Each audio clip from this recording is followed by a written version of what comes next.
You, finding life rather dull, dreaming again of exotic places, wishing you were somewhere else?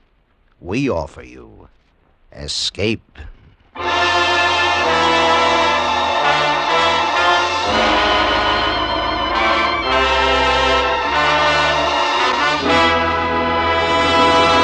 Escape with us now to the windswept peak of Mount Everest and the story of a man who sacrificed everything to climb it, as Leonard Lee tells it in his gripping story, Conquest.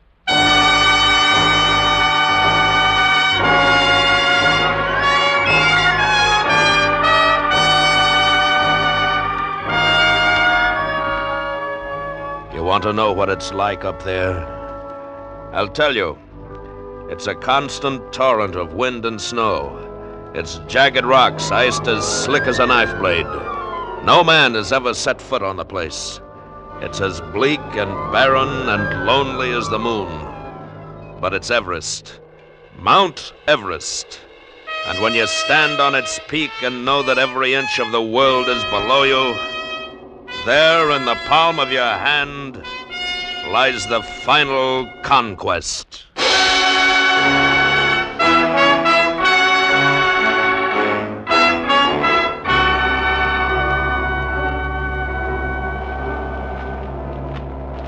We're not going to make the mistakes Norton and Somerville made.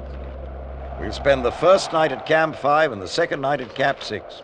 That brings us to 26,800 feet. Are you going to make the north face to the Kulwar, Mallory? No, that's what they did. We're going to make a frontal attack, direct. We'll follow the crest of the northeast ridge to the peak. Yeah, that's tougher climbing.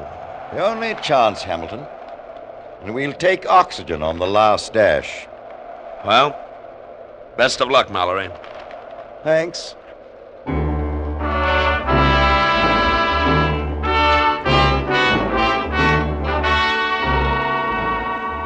We watched them as they left Camp 4, 23,000 feet on the face of Everest. Mallory and Irvine, stocked with their provisions. Pitons, carabiners, hammers, axes, packboard, snowshoes. Two diminishing silhouettes against the powder snow of the Rongbuk Glacier, finally disappearing behind a jut in the North Col. We watched them and prayed for them, and we hated them, because we weren't part of that final run to the top.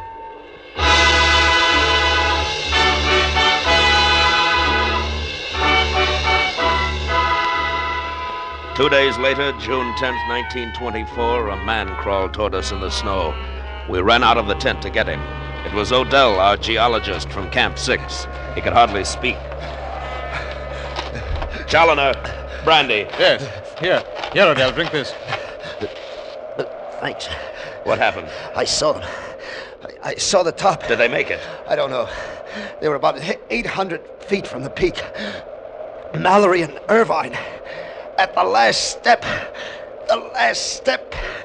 Then the mist closed in. It's only a matter of time. They'll make it. Hamilton. No man can live up there. There's nothing to breathe. And that was the last word. Somewhere in that jungle of ice, their frozen bodies lay. The peak was still unscaled. We looked out at the expanse of desolation stretched out before us. We looked out and up. The calm arrogance of the summit was wrapped in mist. From that moment on, there was only one purpose to my life: to climb that mountain.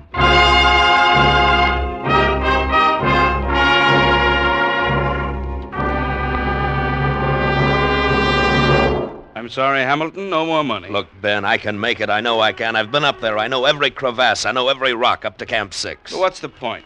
So you reached the peak, so what? The bear went over the mountain. What did he see but the other side? All right. I don't expect you to understand why people climb mountains. It's a kind of insanity. Let's let it go at that. But from your viewpoint, look at the publicity. Grisham sports equipment used on the first ascent of Mount Everest, the highest mountain in the world. It'll be worth $1 million to you. You have a point there. The initial expense, including everything, will be about $25,000. $25,000? It's out of the question. The best I could do would be 15. I knew you'd say that. What? 15,000's plenty.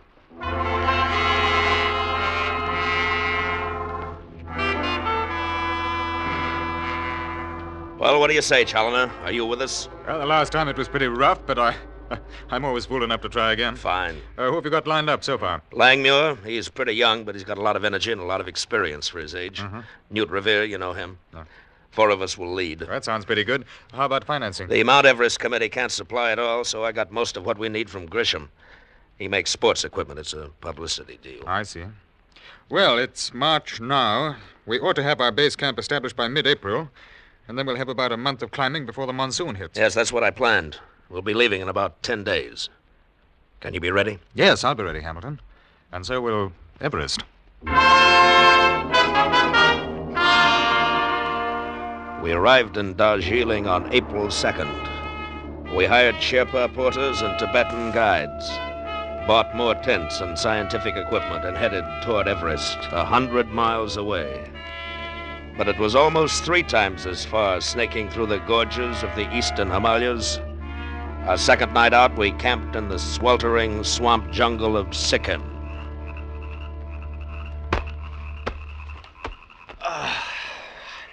I can't sleep. Try a wet towel on your head. I've tried everything. Hamilton, Yes? can you sleep? No. If you ask me, we should have taken the south slope. Gets more sun, less ice. Do you hear me, Hamilton? Yes, I heard you. Well, why didn't we try the south slope? Because the north slope is explored and possible.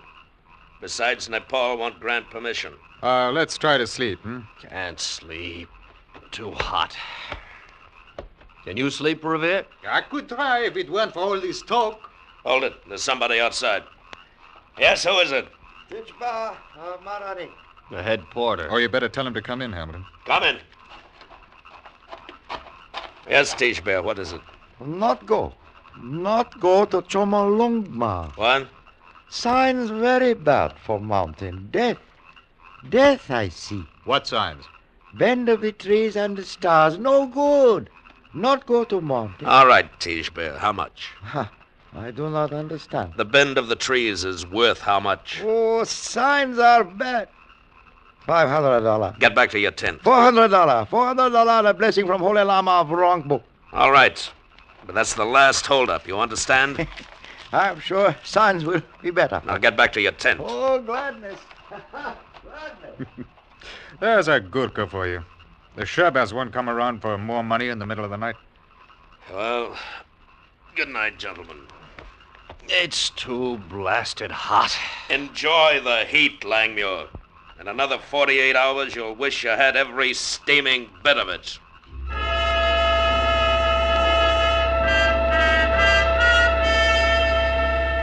We pushed on through the Sikkim to the Tibetan plateau. The mercury plunged to 0. The wind and snow lashed at us. We'd begun to climb. We stopped at the monastery on the Rongbuk for the Lama's blessing to satisfy the porters, and moved on up the glacier. 12 below now. And then, in a momentary clearing of clouds, I saw it once again. Everest, and the white plume flowing from its peak. We were at 16,000 feet. It was at this point we established our base camp.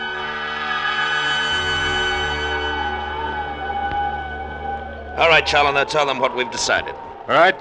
Camp 1 will be at 18,000. Camp 2 will be at 20. Camp 3 at 21. Camp 4 at 23. I will each carry oxygen. The tanks are light, but we'll have enough to last us for about a week if we use it right. When we get near the top, the routine will be 15 minutes of climbing, 1 hour's rest. We're not making the mistakes Mallory did. There any questions? Yes. How do we pair off, Hamilton? Challoner and Revere, Langmuir and myself. We'll travel together up to Camp 4, then we separate into doubles. The rest of the men will be dropped off at the camps as we move along to maintain relays. Anything else? Yeah. I think we're going to make it.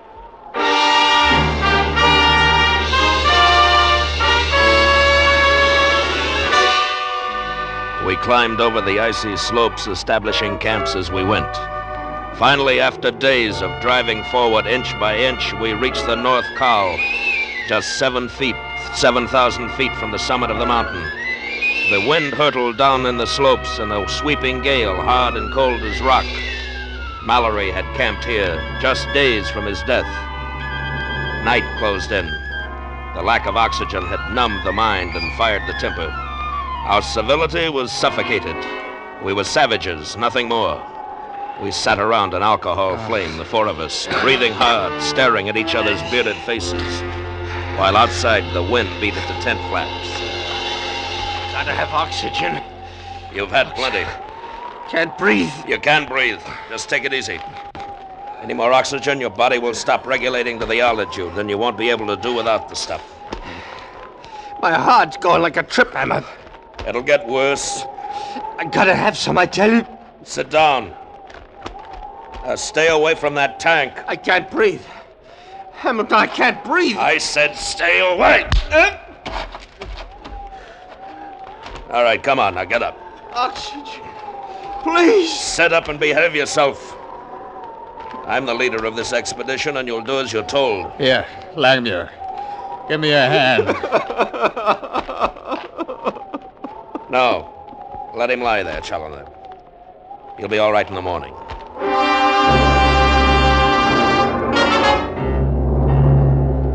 In the morning, Revere and Challoner set out to establish Camp 5 at 24,000. Langmuir and I watched them go, chopping their way up the ridge to the northeast shoulder. When we lay down, waiting, trying to conserve our strength, Langmuir stared upward, his lips moving in prayer, deep sunk eyes, chest heaving. The next day, we set out, following Challoner's marks.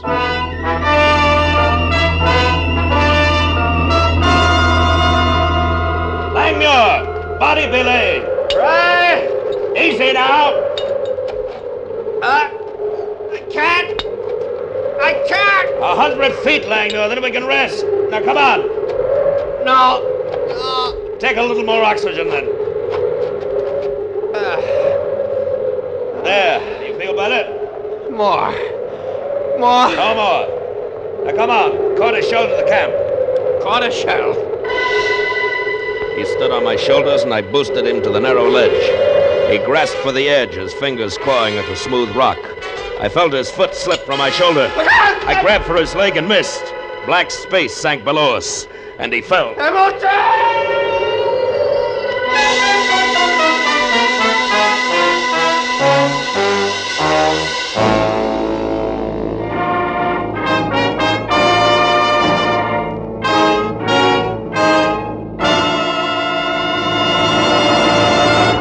Escape, under the direction of Norman Macdonnell, returns in just a moment.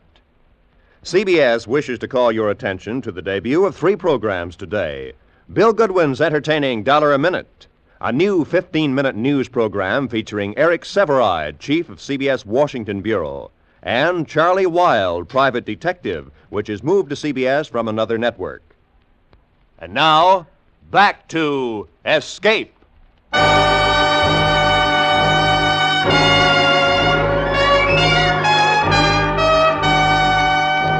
As Langmuir fell, I braced myself against rock, waiting for the rope around my waist to pull taut. And when it jerked, it burned into my flesh and tore me into space. I scrambled under the double weight, lunging desperately for a hold. I threw my arm around a snub of rock just at the edge and started to pull up. Slowly, I reached the ledge, gasping for air. I looked down. Langmuir was swinging at rope's end in a small arc above the yawning emptiness, just 100 feet below me. The wind tore at my face. My arms were aching.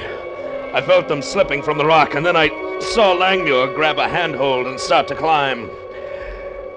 And the rope loosened, and I relaxed. He was all right. I sniffed at my oxygen, but it made me drunk. 3 hours, I told myself. 3 hours to Challoner.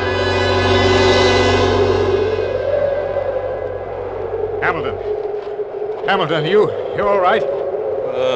It's Challoner. Are you all right? Yes, I'm all right.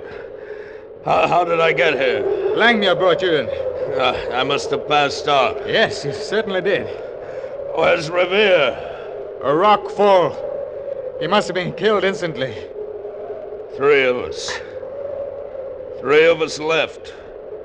We haven't even established Camp 6. Look, Hamilton, I'm not a young man anymore. I'm 38. That's fine for selling shoes in a department store. Not quite up to this kind of thing. I just about reached my limit, Hamilton. You and Langmuir. You two will have to climb alone from here on up. I think we can do it. I'll stay here at Camp 5. All right, Challoner. I hope I get a good sleep. Because tomorrow I've got a date with the mountain.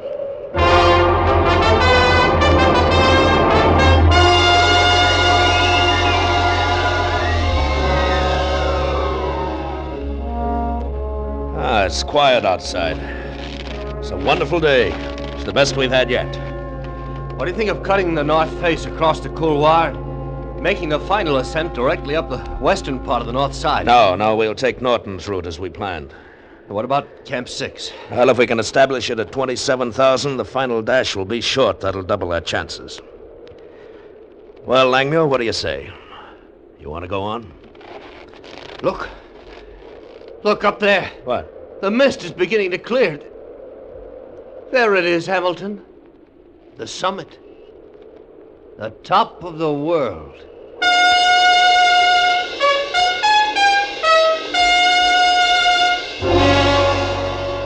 We started up again, up toward the summit. Our altitude was 25,000.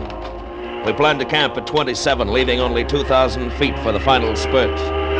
We hung desperately to the sheer face of the mountain, the freezing wind whipping up from the great couloir, tearing at our grasp. All the next day we inched upward, our hearts pounding. By nightfall, we had only reached 26,000. We had to camp or die. I found a small recess. We pitched our tent over it, fastening the stays with pitons. We huddled together in the cold darkness.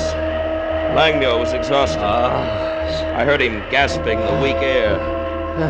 My arms and legs were swollen with pain, my lungs bursting. The top seemed miles away. Every ache in my body urged me down to the firm, warm earth. But the peak, only 3,000 feet, the White Plume Peak. 26,000. Only 26,000. We'll never make it, Hamilton. You can see it in the daylight, the peak, Langmuir. We'll go like Mallory went up there. Suffocation. We'll make it. Suffocation. No air. Nothing to breathe. Stop it, Langmuir. We've got to go. Go back. We're not going back. We're going for the top. We've got to go back. 3,000 feet, that's all. 3,000 feet and we're there. Mallory. He couldn't breathe. He's here somewhere. Dead. Frozen dead. We'll make it. Tomorrow morning we're going back. Langmuir, we've climbed tougher ones than this in the Rockies. The slopes aren't hard. From here on, it's simple. We'll make it, Langmuir. We've got to go back. We're not going back. You understand? We're going to make it. Hamilton! Listen! Listen to me. If you try to turn back, I'll kill you.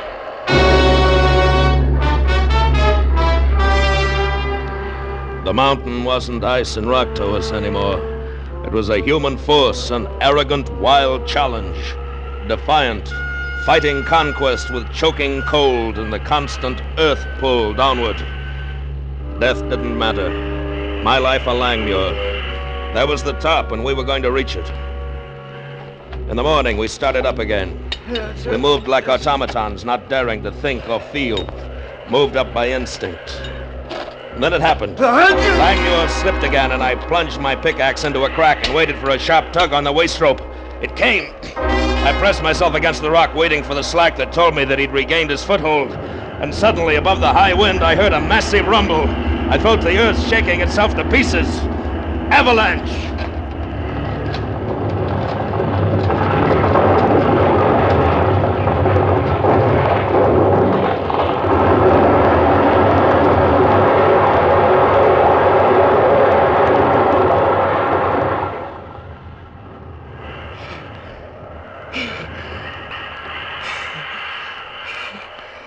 Langmuir! Langmuir! Crazy! It's crazy! We'll be killed! Are you all right? I'm going back! No, wait! Stay where you are, Hamilton! Listen to me! I cut the rope! I'm going back! I'm coming down to you! Hamilton! I've got a knife! Hamilton! Don't try to stop me! All right! Go on back! Go on back! I'm going on to the top! Goodbye! Hamilton! Goodbye! Everest. I'm going to beat you, Everest.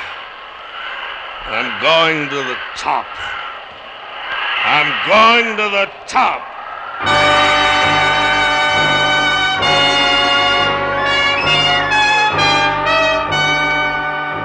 There was no time. There was no space. There was only the mountain and me. I climbed. I kept climbing. The sky darkened. The wind rose. The air was like a blade in my throat, but I kept going. And when it was too dark to climb, I dug myself into a hollow place. And I lay there, thinking of home, of the sanity of the open fire, of the comfort I'd left behind. Night on Everest. Night on Everest and the terrible wind.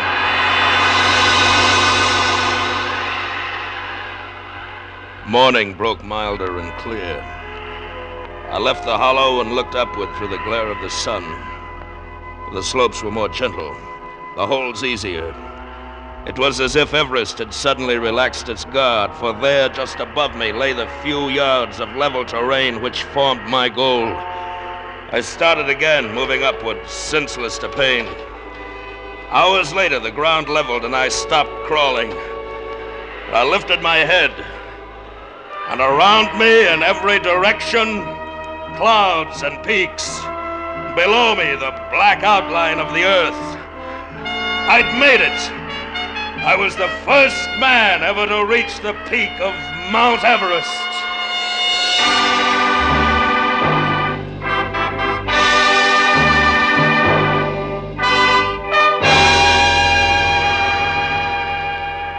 I forced myself to my feet, weaving dizzily. All the pain, all the intense agony of the altitude and the climb was forgotten now. I looked down at the magnificent peaks of the surrounding Himalayas. I couldn't believe that I'd done the impossible.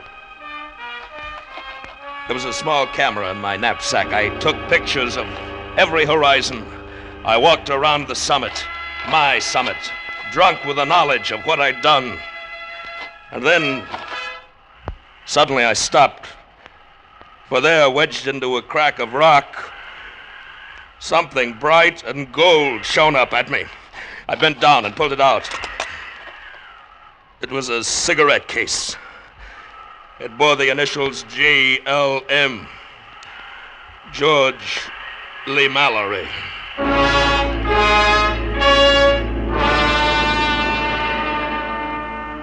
I stood there trembling, the cigarette case in my hand. An instant before, I'd experienced the elation of the greatest possible triumph. And now there was only defeat.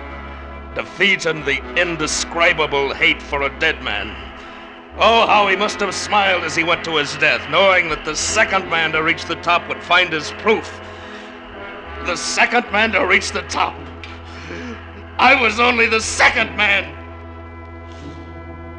And then it came to me. Why must anyone know? Why must I tell the world what I'd found? Mallory was gone. He wouldn't hear the applause. It would be me, Chase Hamilton, the man who had conquered Everest. I took a small plate of metal from my wallet and wedged it into the rock. It read, Hamilton Everest Expedition, 1925. Then I strapped on my sack. I looked below me. It would be a difficult descent. But there was only one direction to go now. Down.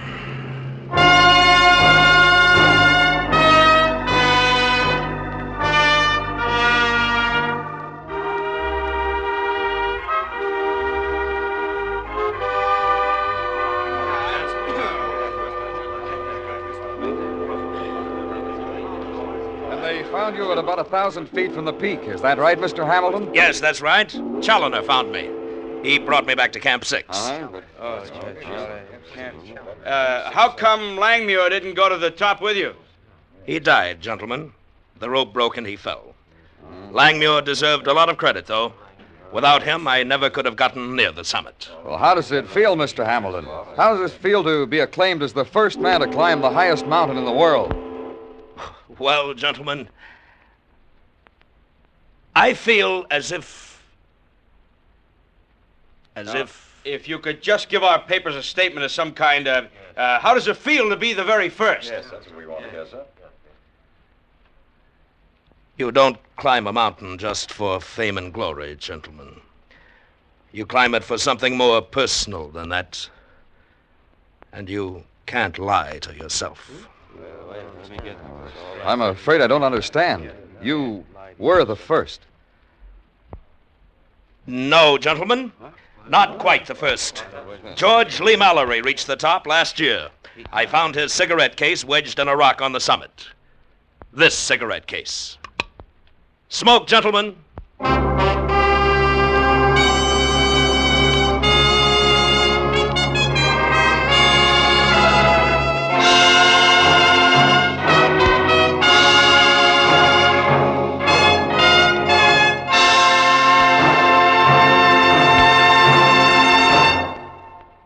Under the direction of Norman Macdonnell, Escape has brought you Conquest by Leonard Lee, especially adapted for Escape by David Ellis. Bill Conrad was starred as Hamilton. Featured in the cast were Larry Dobkin, Ramsey Hill, Lou Krugman, Jack Crucian, Larry Thor, and Ben Wright. The special music for Escape was composed and conducted by Del Castillo.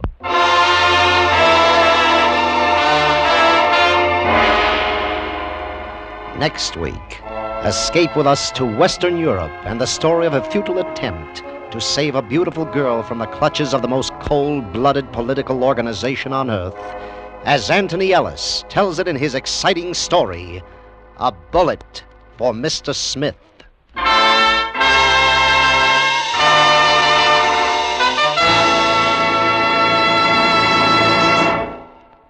Next Tuesday evening, CBS has a big treat in store for all of you. Edgar Bergen and Charlie McCarthy, Amos and Andy, Bob Hope, Mary Martin, Judy Garland, and a raft of other stars will be on hand to salute Bing Crosby, who is celebrating his 20th year in show business. Be sure and join them on Tuesday. This is Roy Rowan speaking.